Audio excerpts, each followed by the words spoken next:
the emotion on the pitcher's face when he won it all, and to see some of the celebrations in Venezuela for that country, bringing something like that home is huge for them. So, I mean, good for them. A dude realized he just became a national hero, like in that moment. Yeah. He became a hero for the whole country. It's great. So cool. It makes me wish that the people on Team USA felt a little more that way about representing the U.S. A little bit more. I mean, and Bryce Harper, for people's knock of him and his character, and not really character, but his personality, this kind of stuff. The fact that he took time to stay on the field and go and congratulate all those guys individually, personally, just showed a lot about his overall character and the way he carries himself. And I think his pride as a competitor. So hats off to him for sure. If I had a hat on, but he showed more heart. He showed a lot of heart there. He did. He crushed one out. He did. Like you can't ask for him to do more. There. And as a Yankees fan, I'm used to complaining about managers, Boone, managers, Cashman, and I'm also used to, unfortunately, Aaron Judge's lack of appearance in big moments. Offense, his bat just, I don't know, somebody wipes an ether rag over it, or he hasn't gotten the bucket of chicken from like Major League. Maybe he's pissed off Joe Boo or whatever it is, but still in those moments, I mean, he's got the opportunity to show up and just whiff. Can't argue with defense. Holy cow. I mean, you guys got a rifle for an arm, but come on, man, wake the bat up at some point. It was great, though. We got a little mini season before the season even started, and we're in the middle of spring training right now. There's a lot of excitement, and we'll be gearing up and getting the season underway here very soon. So that's cool. That's one thing we wanted to touch up on briefly. The other thing the piece of news that we wanted to talk about, and this is kind of a big deal, was I think it's a class action lawsuit of some type. Not yet. Not quite class action yet. Not quite class action, but you would imagine something like this. There's the potential for something like that to happen. But this is a very, as somebody who streams on Whatnot 5 times a week, it's something I have my own opinions of, breakers. I don't do any breaking or anything like that. I'm somebody who just sells singles. And so anybody who does like breaks and repacks, I think this directly could potentially affect how those types of folks do business on Whatnot.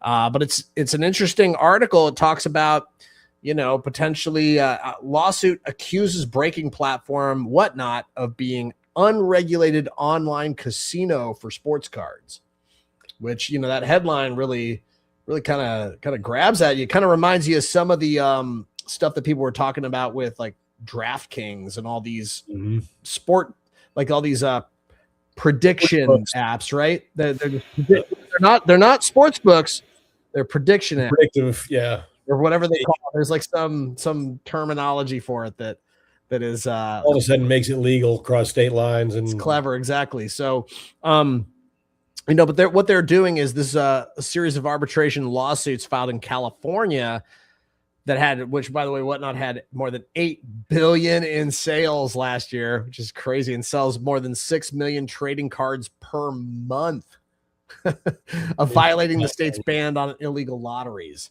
So, and they're saying it's a false front. Functionally, Whatnot operates an unregulated online casino where it exploits its customer base by encouraging compulsive spending, and in the process generates billions in revenue without providing safeguards required of regulated gambling operations. Which those are very strong words, right? Mm-hmm. Very strongly worded letter there. I believe there's also a separate lawsuit that's accusing them of fraud. Well, we'll have to dig into that one too if we can find it at some point.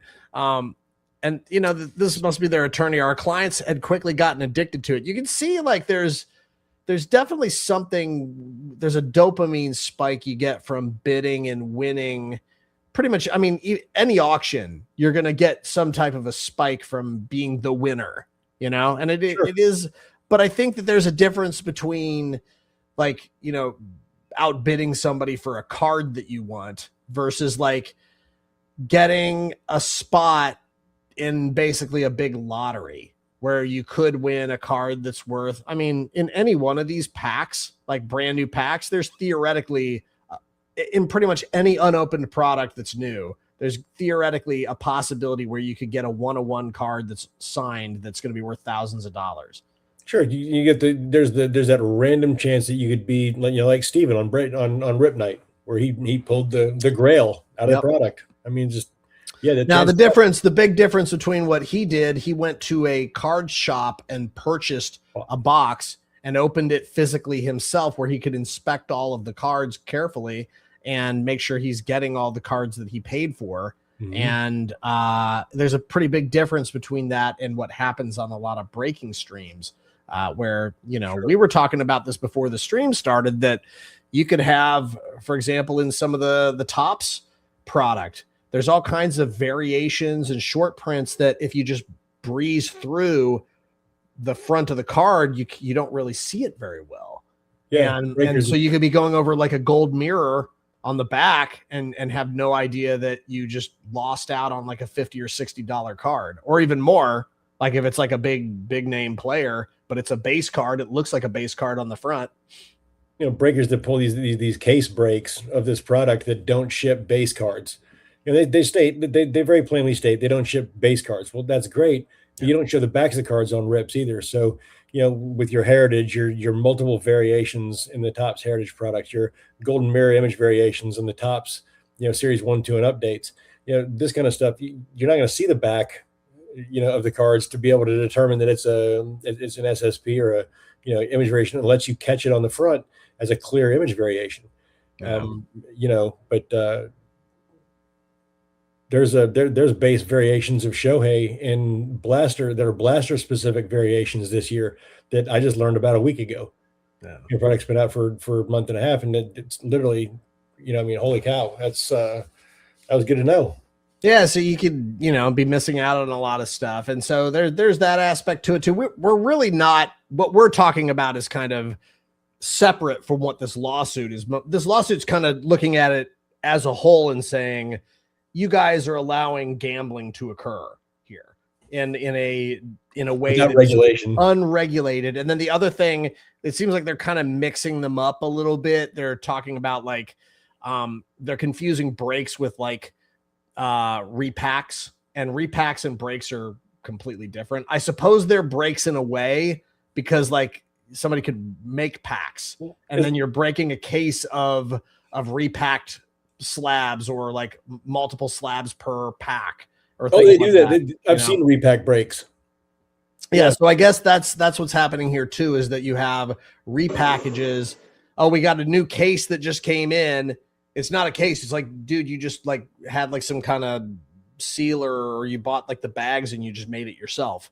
And I think that Whatnot does have rules now in place to make it clear to people what's contained inside all of the packs potentially, but I don't know how well enforced that is. I really don't, because I don't really participate, and I don't do that myself, and I don't participate in it. So it's a little hard to say there.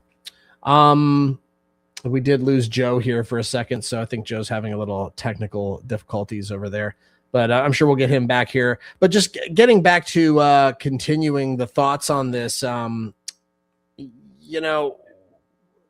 Whatnot. No, you're good. You're good. Whatnot absolutely rejects the characterization in the complaint, and gambling is not allowed on Whatnot. Of course, that's going to be their point.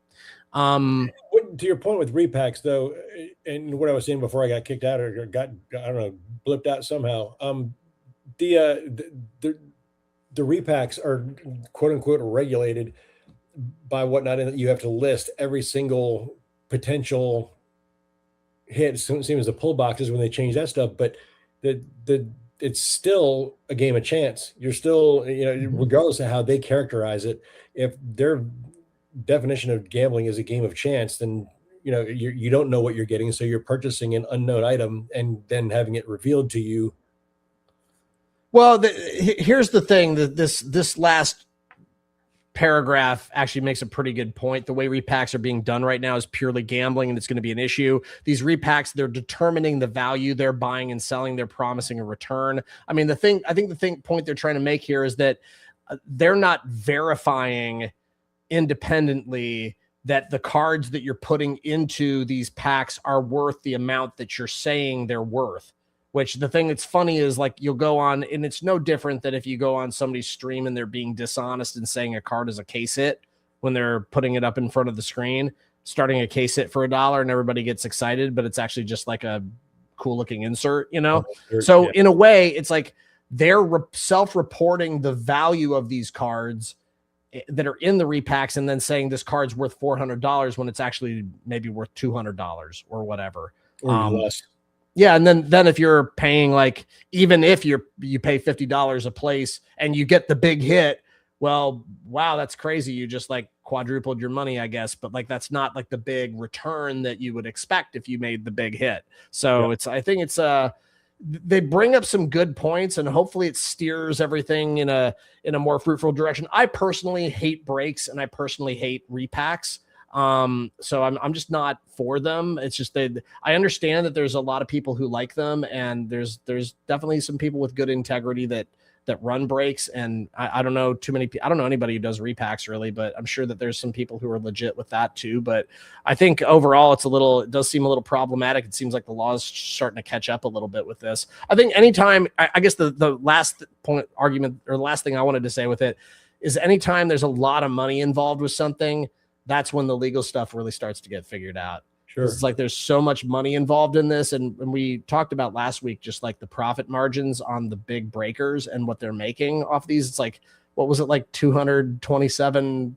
Oh, the money disparity. Like, it's like Backyard Breaks alone, they spent $9.9 million in Topps and Fanatics product and reported a prospective earnings of $240 million. Yeah. So like it's just the return is like it's just too much. It's a scam. It can look like a scam, you know, to anybody who's like looking at that objectively. They can say, well, why should they be able to buy cards for like, you know, 1/10 of the price, or even less? It's less than 1/10 of the price, and be able to like charge 10 times what the cards are actually worth, you know, and get away with it, you know, because it's a game of chance, basically. I mean, so that's the point. That's so I've limited myself to only two. I mean, I have a handful of breaks under my belt total, but the two that I break with, Mecca Sports Cars in Michigan and Mr. Fizzle Twist Rips, Fizzle Twist goes to his local card shop and buys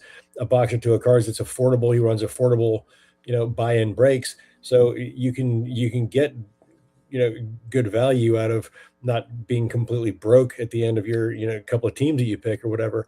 And so it's random, so it's just it's a good wholesome stream, and I don't mind supporting that. Some of these bigger guys, they run these breaks of either product or repacks that have inflated values across the board. And okay, so you have the opportunity to hit a 1-of-1 in one of these big breakers break rooms, and some of them hit it fairly consistently, which again lends the question: are they in bed with the producers, with Panini, with Topps, with Fanatics, that kind of stuff, to get these juiced cases so that they can increase their visibility, right? But ultimately, you have to be an informed consumer going into these things and say, hey, I've got this budget for this product. If it exceeds that, I'm not going to continue to go. Well, sometimes you have to win that auction for some of these folks, and so they continue to go. Well, that's where the regulation, I guess, needs to step in so that we can protect ourselves from protect us from ourselves. Mm-hmm. Yeah. So that's an interesting piece of news to go through this week. I think we're just going to jump straight to our favorite segment, which is, of course, like talking about the cards that we love and why we like them. And I brought, the first thing I brought was, I really like these. Oh, nice. These are what year is this from? I can't remember what year. These 94. Mm-hmm. I really like these inserts that have like the crazy high numbers. Like they're like, but these were big chase cards back in the day. These gold leaf stars. Mm-hmm. I just think they look really great, and I'm starting to collect a set of those. So it's like I just think they're cool. They look great. Yeah. I think the gold leaf star set's a great set. They're numbered out of 10,000, I think. Yeah. So like cards like this, like the Elite Series from back in the day. Elite Series are definitely like, I feel like a step up from these, but like but these are like, I feel like these are good cards. I think getting the Griffey is going to be really expensive, but I like those. We'll see how it goes. Those are the legendary cuts. The SP legendary cuts, Upper Deck, just great cards. Awesome, man. Yeah. So my first one is these 1994 Upper Deck triptych cards. Cool. I've got a bunch of them. I like this design and the Mickey Mantle, Babe Ruth, and so you got Mantle, Ruth, Gehrig, and Reggie Jackson sitting there for the Yankees. But just these cards weren't produced for the 1 year.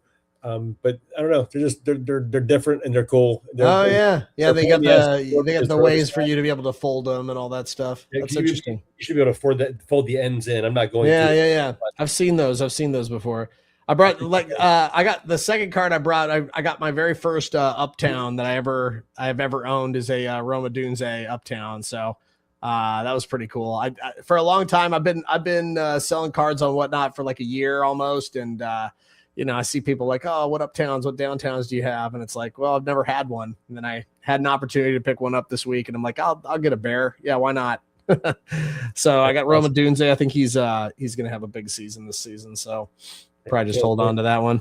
Yeah, and Caleb Williams is not a bad quarterback to be throwing to him. No, not at all. Not at all. Second card I got is out of what is this, 2018? 18 tops. Johnny Bench blowing the bubble. Just out of that series, I think it's series 2. I'm sorry, it's series 2 image variation. Johnny Bench blowing a bubble. It's kind of like the Griffey Jr. cards with the bubble. Nice. But I've always loved Johnny Bench and the Reds, and just the images of them blowing these giant bubbles is hilarious to me. That's a cool one, man. Last card I brought, just because I'm a sucker for this era of football. I really love these. This is one of my favorite subset or insert sets when I was a kid. Was the hologram, the Barry Sanders hologram Pro Bowl cards from Upper Deck. I freaking love these things. I think this is the second year they did them. I think this is the 94, and there's a 93 that looked very similar, but I think it had a little bit more of an actual hologram to it. But I always loved these. They always like caught my eye when I was a kid, and I could never afford them. That was always, I never thought I never wanted to save my money up enough to get them, I think is what the real truth is. I've never seen those before. That's cool. That's the first one I've ever seen, I think. Yeah, they're neat, man. They're neat. Is it a specific set to Barry Sanders, or is it multiple players? Oh, it's multiple players. It's like all the Emmett Smith. You can get Emmett Smith, I think Joe Montana, whoever from back in that time, Troy Aikman, all those guys are very cool. And it's a cool set. Yeah. That's cool. And the last one that I brought from today is the Shohei 2022 Stadium Club Master Photo. That's cool, man. These used to come in mega boxes, I think, where you get these oversized cards, but they had the Master Photo from whatever the card that was used. So this is a cool picture of Shohei with the rocks and stuff in the background pitching. I just thought it was it's different, and I like the different stuff. It's cool. Box toppers. Is there a back to it? Yeah, it's not even a box topper. It's just inside the mega box. But yeah, it's got. Dude, that's interesting. I saw on an article in not an article, a post on Facebook today. I saw somebody got back a card from Beckett that was hand cut. There's a hand cut 84 Dan Marino rookie. And it makes me think, you look at a card like that, and maybe 20 years from now, somebody will hand cut that and send it in. Dan Marino. I wonder if that was hand cut from a complete sheet. Yes. Okay. So you could theoretically, because that card has a back to it, you could theoretically cut that and send it in. Could be interesting. Maybe down the line, people will try to do that. I've got these other two also, the Ichiro and the Adley Rutschman. I may try with one of them just to see how it goes. Yeah, it might be an interesting thing to think about, because I guess you'd have to figure out, like, you'd have to get the exact. I don't know how people do it. You'd have to get the cutter like that does it. The numbers all the way up at the top. Oh, I see. So that's how they would. I mean, ultimately, you could send these. I mean, you could send these in and get graded as is. I mean, true. Those companies will grade just about anything at this point. But I don't know. I just think people like cards better than the big oversized things. I was just thinking out loud. It was interesting. All right. Well, cool, man. Well, this has been a fun, shorter episode of Talking Cardboard Live. Hopefully we'll both be feeling 100%, and we'll be back to our usual longer episode. Any last words before we close up the stream for the day? Have a great week, everybody.